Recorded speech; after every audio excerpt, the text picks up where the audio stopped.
You see, in our life, here's what I think, and we're going to close. I think God gives us moments that have the potential to become great exploits for his name. I mean, what God's really waiting for is not for the right opportunity. He's waiting for you and I as men to see what he sees and step into the moment. The problem is, to do that, men, you have to reject passivity. You have to reject it. I want to tell you a story before we close. This week, I buried a good friend.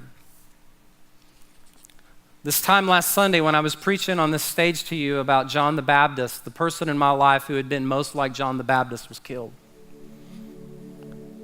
He died instantly on his farm, an accident, very tragic accident. I got home last Sunday afternoon. I started getting phone call after phone call, phone blown up. He was about 5 years older than me. He had played a huge part in mentoring me in the ministry, discipling me. 8 weeks ago, he sat with me right over there and came to worship here at SouthCrest. 2 years ago, you as a church helped support his efforts to do earthquake relief in Nepal, and we gave thousands of dollars to help pastors on the ground, and we showed a video from his ministry called Thirst No More. And when I went to his funeral on Thursday, I was listening to my former pastor share about his life, who he had actually helped lead him to Christ when he was 17. I was reminded of all the mighty things that he did. And I had this one question. Why was he mighty?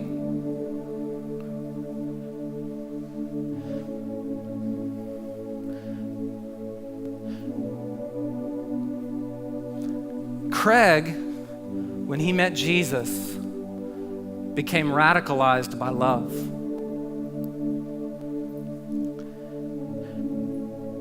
And he made a decision about 10 years into his ministry that he could either sit around and just kind of be average, or he could step out and go to places that nobody else ever wanted to go to, because he had been so radicalized by Jesus. And to be radicalized by Jesus is to be radicalized by love. There would be many times he would call us and say, pray for me, I'm going to this war zone. Pray for me, we're going to Sudan. The government of Sudan took away $2.5 million of his drilling equipment, threw him out of the country and put him on the Al Jazeera watch list. And as we stood over his funeral that day, I thought, how many thousands of people have said yes to the name of Jesus because a guy like Craig went when nobody noticed.